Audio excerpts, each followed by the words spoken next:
Iran से बताया ये जा रहा है कि ईरान के सुप्रीम लीडर मुस्तफा खामेनी साहब ने एक बहुत बड़ा ऐलान कर दिया है और ये ऐलान है ईरान के न्यूक्लियर प्रोग्राम को लेकर। सूत्रों के हवाले से जो खबर है, मुस्तफा खामेनी साहब ने इस बात को साफ कह दिया है कि ईरान अपना न्यूक्लियर प्रोग्राम नहीं रोकेगा। ईरान अमेरिका के साथ न्यूक्लियर प्रोग्राम को लेकर कोई बातचीत नहीं करेगा। ईरान अमेरिका के साथ न्यूक्लियर मुद्दे पर कोई डील नहीं करेगा। अब देखिए, ये फिर से एक संयोग है।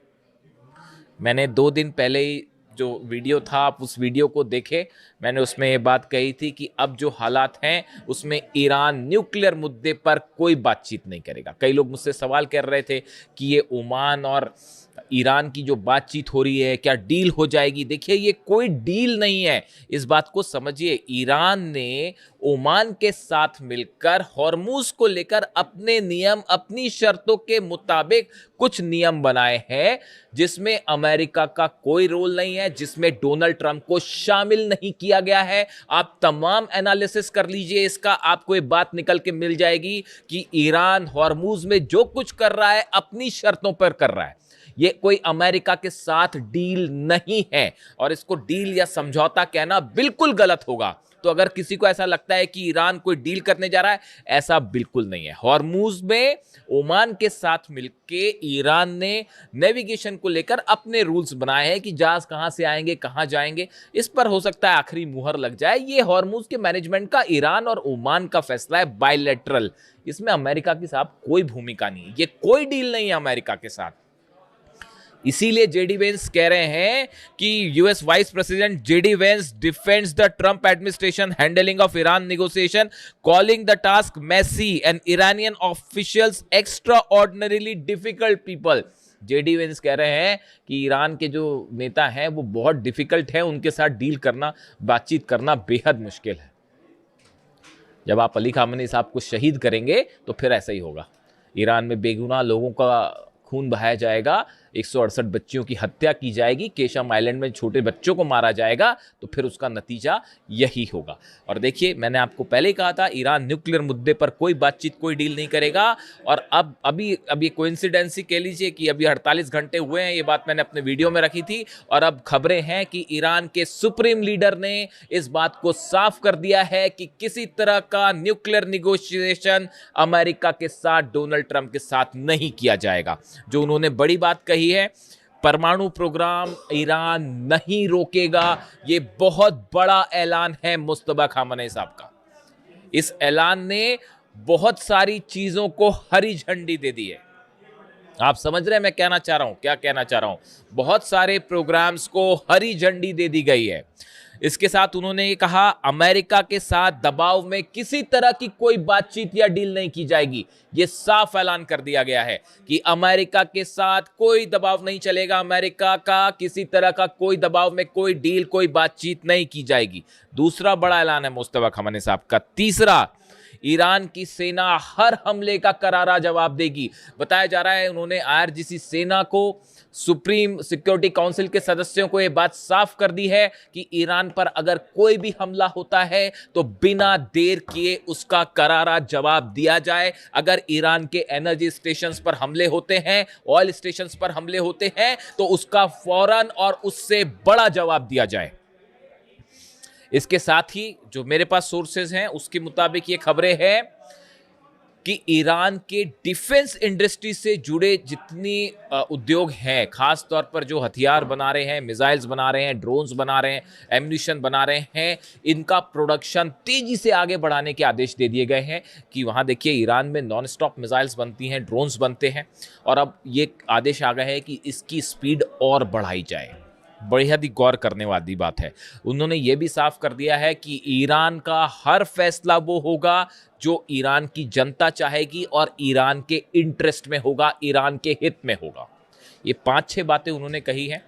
ये एक एग्रेसिव स्टैंड बताता है ईरान का, और खासकर न्यूक्लियर प्रोग्राम को लेकर ये कहना कि ईरान न्यूक्लियर मुद्दे पर कोई बातचीत नहीं करेगा, ये वही स्टैंड है जो कासिम सुलेमानी साहब का था, ये वही स्टैंड है जो अली खामेनी साहब का था, और उसी स्टैंड पर अब मुस्तफा खामेनी आगे बढ़ रहे हैं। बल्कि शायद एक कदम, इसका मतलब जो है देखिए, इसीलिए मैंने अपना थंब दिया है कि अब ट्रंप देखेगा ईरान का एटम बम।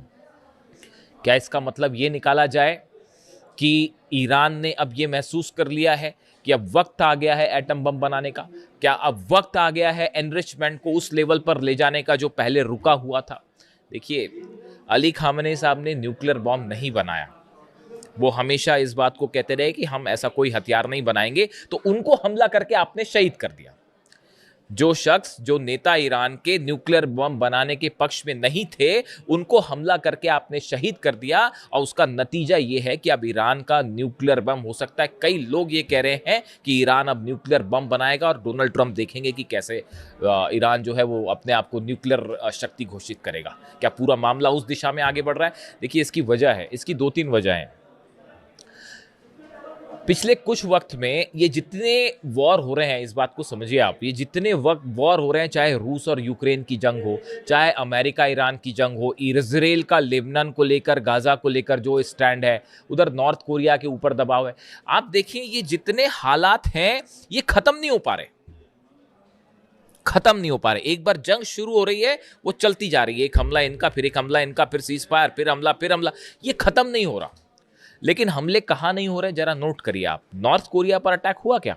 नहीं हुआ। क्यों नहीं हुआ? क्योंकि न्यूक्लियर बॉम्ब, क्योंकि डिटरेंस है। ईरान में अब बड़ा वर्ग ये बात को मान के चल रहा है कि ये जो बार बार का तमाशा करते हैं अमेरिकन्स और डिप्लोमेट्स, और जो इस तरह की बातें होती है कि बयान आते हैं कि अब जो है वो बातचीत होने वाली है, पहले पिटने लगते हैं तो बोले साहब बातचीत कर लेते हैं, फिर हमला कर देंगे, फिर बातचीत कर लेंगे, फिर कभी हॉर्मुज पर हमला कर देंगे, फिर कभी नेवल ब्लॉकेट कर देंगे, फिर कहेंगे बहुत अच्छी बातचीत हो रही है।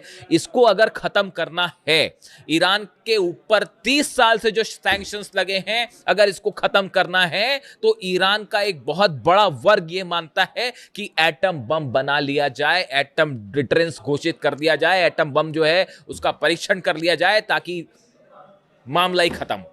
उसके बाद पूरा समीकरण बदल जाएगा। ये मुस्तफा खामेनी साहब का जो बयान है वो कई बातें शो करता है कि अमेरिका की ये पॉलिसी कि ईरान को दबाया जाए, हमले करके झुकाया जाए, दबाव डाल के न्यूक्लियर डील करवाई जाए, ये पॉलिसी पूरी तरह से डोनाल्ड ट्रंप की फेल हो गई है। पहले दिन से हम ये बात कह रहे थे कि अली खामेनी साहब को किसी कीमत पे आप उन पर दबाव नहीं डाल सकते। वो ईरान के सुप्रीम लीडर हैं, और देखिए मैं बार बार इस बात को पूछता हूं कि वो उन्होंने अपने जीते जी, जब तक वो हमारे बीच रहे, वो जिंदा रहे, उन्होंने अपने रहते रहते ईरान के लिए वो पॉलिसीज बना ली कि आने वाले कई सालों तक कोई ईरान को छू भी नहीं सकता। उन्होंने ऐसी बुनियाद बना दी जिसके ऊपर अब जो ईरान खड़ा हुआ है उसको ना अमेरिका हरा पा रहा, ना इजराइल हरा पा रहा, ना अरब देश हरा पा रहे, ना यूरोप हरा पा रहा, ना कोई सैंक्शंस काम कर रहा, ना हॉर्मुज। सब करके देख लिया, बमबारी करके देख ली,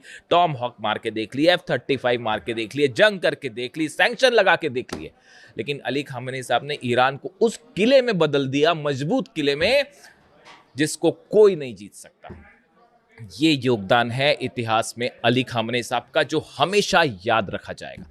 कम से कम मैं जितना समझता हूं, देखिए 20-25 सालों से मैं इंटरनेशनल रिलेशंस को एनालाइज कर रहा हूं, और जो मेरा आकलन कहता है उनके बारे में, इसीलिए मैं बार बार कहता हूं कि he was not only a supreme leader, but he was one of the best military commander the world have ever seen.